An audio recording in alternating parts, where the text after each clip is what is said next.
Well, hey, everybody. Welcome to another Beyond the Benefits podcast episode brought to you by CCA. I'm your host, Mark DeFee, and joined with me today is Zoë Kobrin, who is our VP of Marketing, as well as a clinician and has done work on the clinical side of EAPs.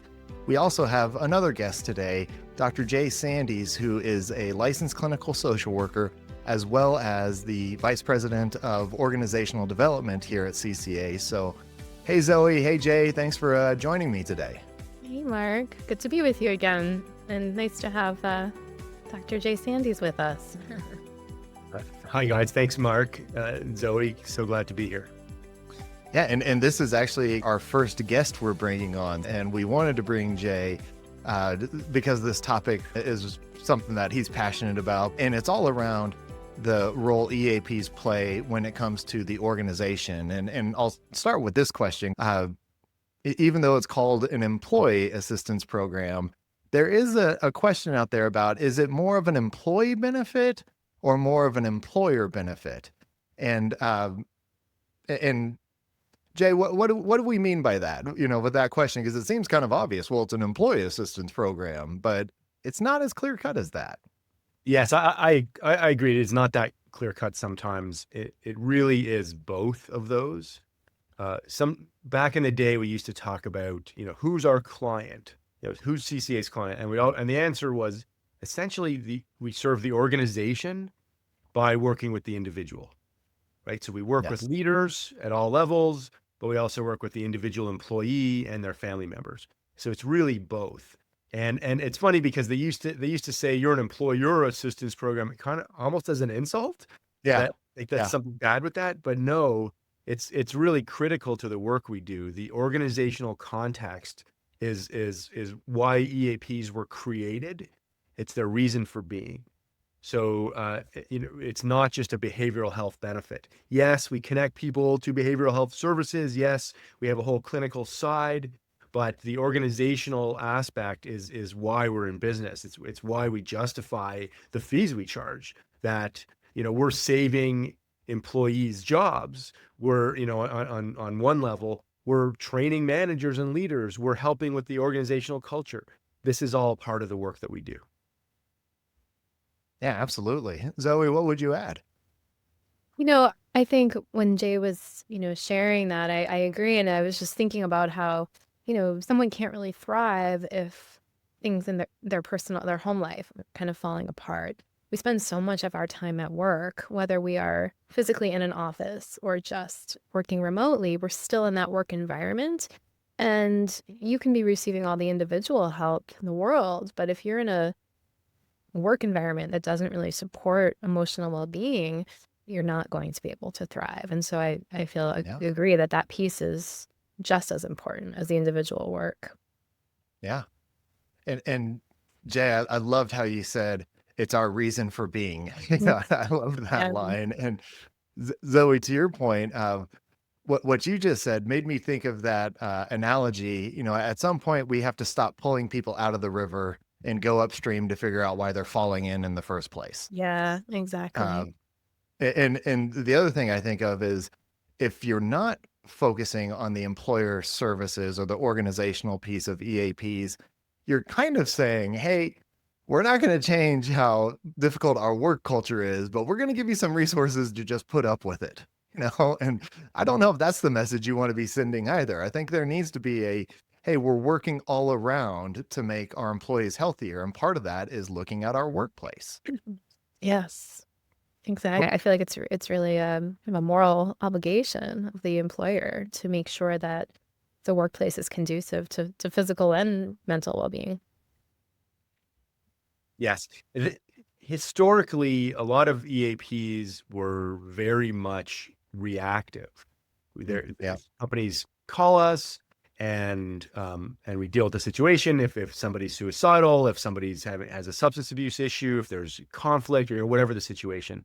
So we're responsive there. My team at CCA, the consulting team, has really been trying to be much more proactive to just like we're saying here, to try to address some of the root cause issues at the organization that impact productivity, that impacts turnover, that impacts employee conflict, that impacts overall well-being and psychological safety within the workplace. And so we're trying to target those things before there's a problem to improve the functioning of the organization. And then we have the resources of the EAP if we need them. Okay, if somebody needs to be referred as a formal referral because there's a real performance issue or other type of acute problem, we can of course deal with that. And we do that all the time. But we also want to really institute programs that address root cause issues and really the culture of the organization. And this is something that's missed by a lot of EAPs. Really built behavioral health services on the EAP platform, and they use the platform to get access, easy access for people to get services. And that's great. And we agree with that. We love the easy access part and assessment, short-term counseling, referral, really triage. And I really believe in that aspect of it. But that's only one part of what we do. So a lot of these organizations have become behavioral health service providers and under the guise of EAP, but there's no organizational service really anymore. And that's something we've really stayed true to with the work that we do. Yeah, well said. I think too, just to your point, Jay, something else that's important to consider is, if an organization, if an EAP or someone who's calling themselves an EAP is saying they're offering that org support, it's, who is providing it. I think that one of our differentiators is that, it's the dedicated account team that client, that, their HR, their ER already knows and really knows their organization, as opposed to maybe a customer service representative who can help to mobilize, critical incident response, but doesn't really understand the broader culture and needs. And so I think that's just an important point to consider as well. Yes, agreed. Well, let me play a little devil's advocate here. Let's say we run into that skeptic. Hey, this is nice. It's kind of woo-woo stuff. It doesn't really impact business. And we provide them the benefits to deal with this. They need to come to work and just perform. That's our expectation of them. We gave them the EAP. Why should I even care about, making changes to this workplace? Yes. And to me, there's something missed there, that if you want to check the box EAP, that we can just send you there. We never hear from them again. Here's a resource for you. See you later. You can do that. There's plenty out there. What we're doing at CCA is partnering with these organizations and getting to know them, as Zoe was saying, and really having a relationship with them, understanding their culture, knowing their team members, and really being able to connect with them in a much more broad way, and paying attention to the organizational aspect here, and not the individual external to that or separate from it, but the individual employee is part of the greater system. We want to work with the system as a whole, so that we can address that, and because of the culture and how people are, what leadership is like there, and what's the morale like? What are there some trends? We see this and we address this. We see it through some of the utilization stuff and some of the consult information that we get when people call us. We track that. We know when there's a trend or there's a concern, and then we're going to the organization and addressing it. But we really feel like the organizational part is so critical to being able to provide service that's impactful.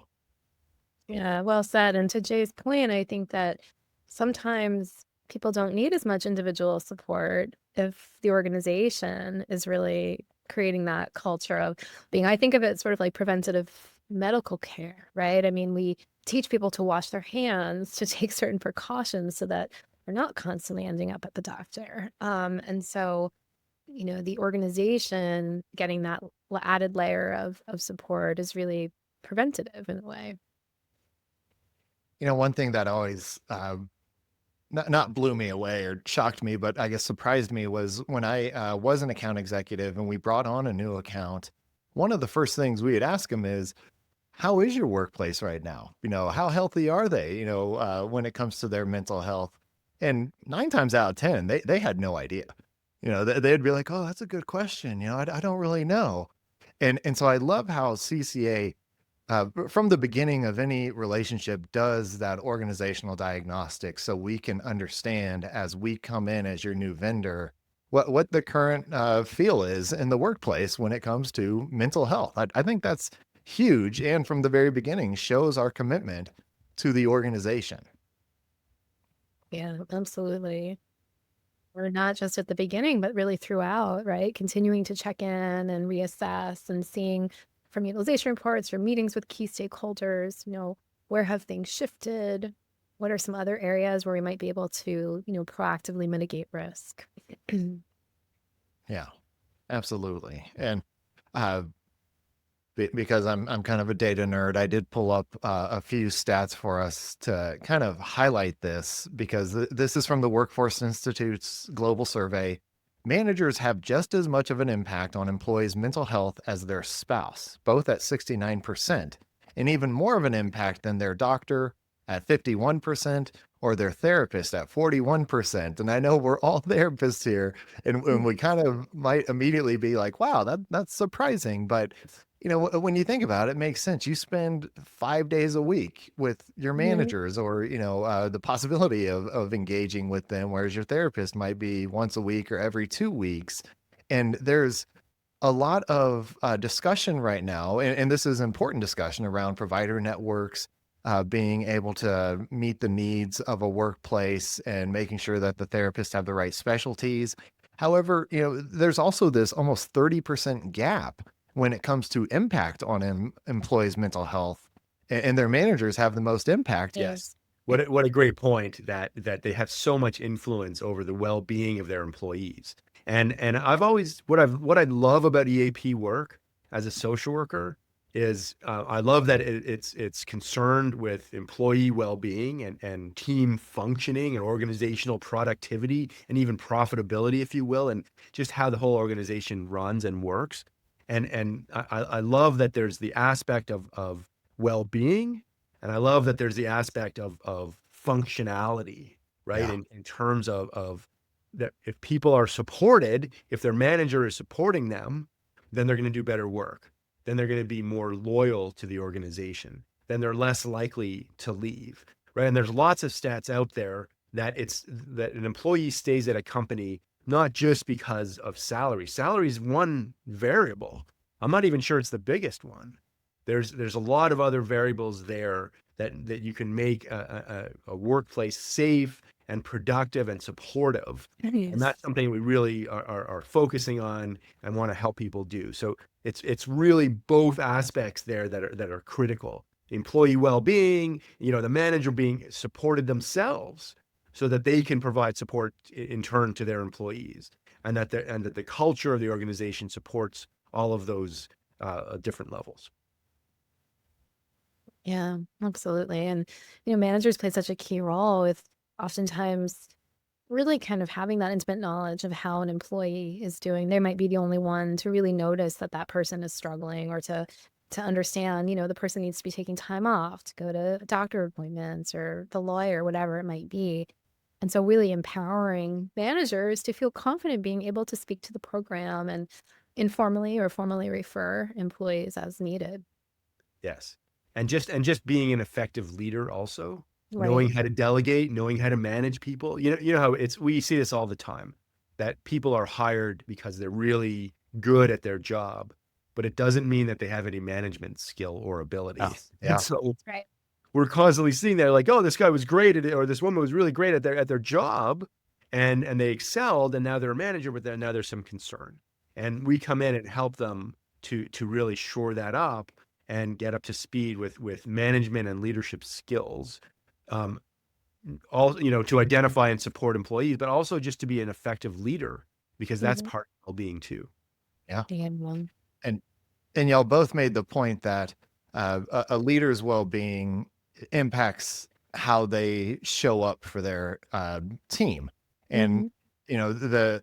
the teaching them of how to talk about it and everything is crucial. So what needs to be added on top of it are services specifically for the leaders. And from that same global survey, it says 70% of managers would take a pay cut for a job that does a better, for a job that better supports their mental health. 7 out of 10 managers would say, I will give you some money back if you just make my day a little bit easier from a well-being standpoint, Yes. like that's pretty fascinating. That is. Yes. And to me, that's part of the culture. And we see it all the time that a lot of organizations, you go on vacation, they call you anyway. Yeah. They Yep. call you after hours. They call you the expectation is that you're always working. And That's to me, right. this is part of the culture. This is part of why people burn out so often. Mhm. Yeah. And I think we all know that coworker who wears their exhaustion as like a badge of honor. Mm. And so they almost feel like they're bragging about how many flights they've been on and how little Mm. they've seen their family. It I think goes to a larger culture. I think if the culture wasn't like that, they wouldn't be saying those things, but they say them because they feel like it's getting them ahead around their coworkers and their leaders and everything. And so I always find that interesting when I meet people who really kind of wear their work exhaustion as a badge of honor. Yes. Yeah, it's true.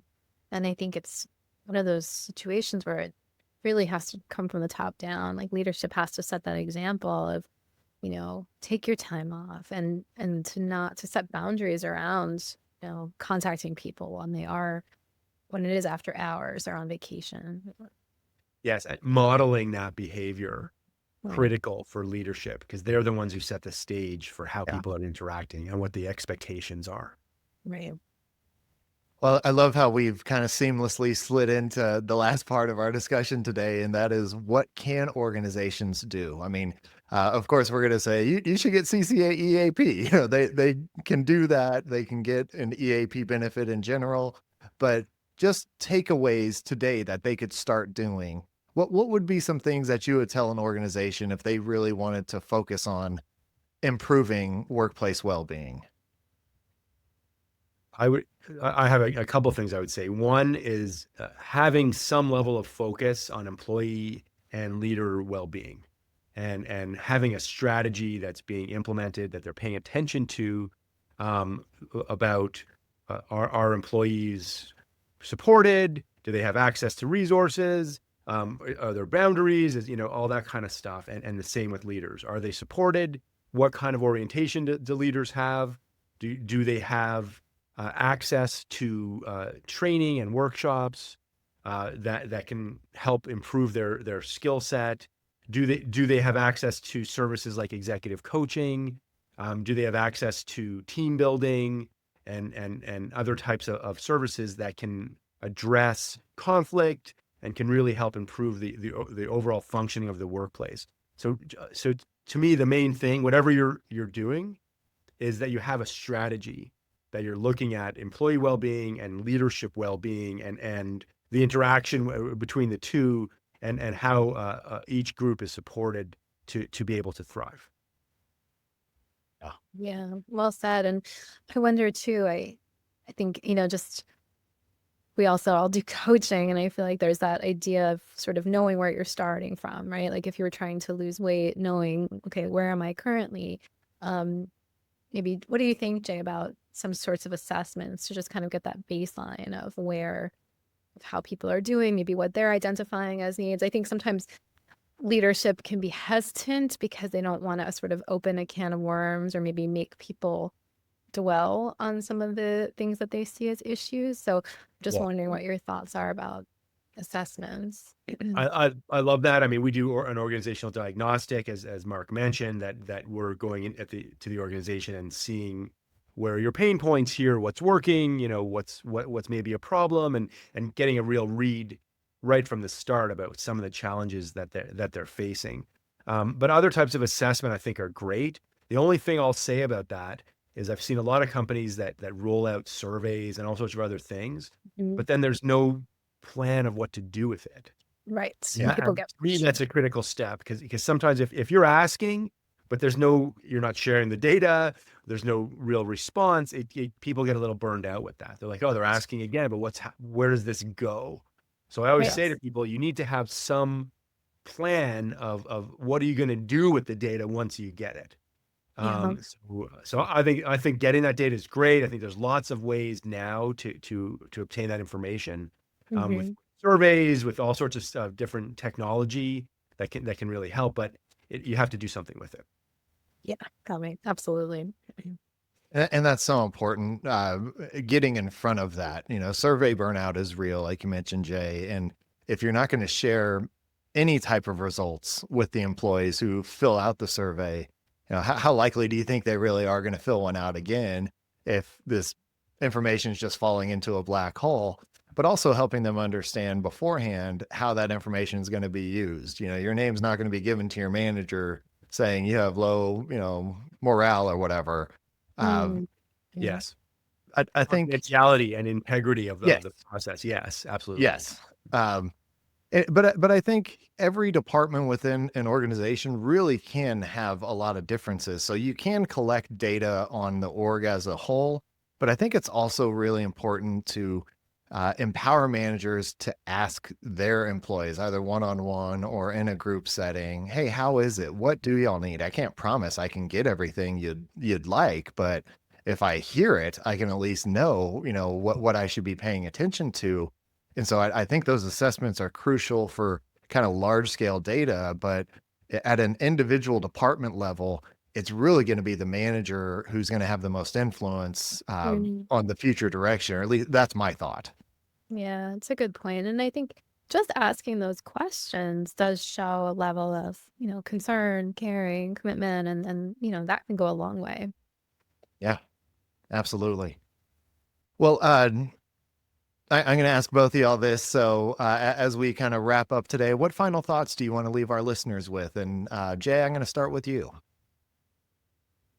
So thanks, Mark. And I think my best suggestion here is you need to pay attention to the organizational culture and to leadership and employee well-being, and that they're all intimately tied together.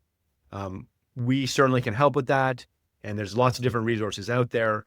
But to me, the main point here is that there's a strategy, there's a plan. You're looking at it, you're looking at the data, and you're really paying attention to these things. They don't happen on their own, and investing in this kind of work really pays off. The return on investment is very high. It does there's some level of investment in terms of cost of services and really in other ways in time, but it's really worth it in terms of the functioning of the organization. It needs to be managed. And so I feel like a lot of organizations just let it happen on its own without a strategy. And that's where we can come in and provide assistance. Well Yeah. said. And Zoe, I would not want to go after him, but it is No, your turn. I really hate to follow that. No, I mean, I will just agree and say that, I think just that we've learned, how intricately connected physical and mental health are. It's the same with organizational and individual well-being, right? And we really can't, what's good for the organization and that their culture of being is also going to be good for individuals and vice versa. We really can't have one without the other. And so I think that's just something for leaders, HR business consultants to be keeping top of mind. We could go on for quite some time, but why don't we leave it here for our listeners? I feel like we've given them a lot to think about when it comes to EAP, because some of these things, like Jay said, have always been there, but just aren't talked about as much anymore. But when you really look at a best-in-class EAP nowadays, it has to incorporate both an employee and an employer experience and service delivery. So thank you for both of you coming on today so we could highlight these points for our listeners. Thanks everybody for listening. This has been CCA's Beyond the Benefits podcast episode. I'm Mark DeFee with Dr. Jay Sandys and Zoë Kobrin saying thank you, and we will talk to you next month. Thanks, Mark. Thanks, everyone. Thanks, everyone. Thanks a lot. Glad to be here.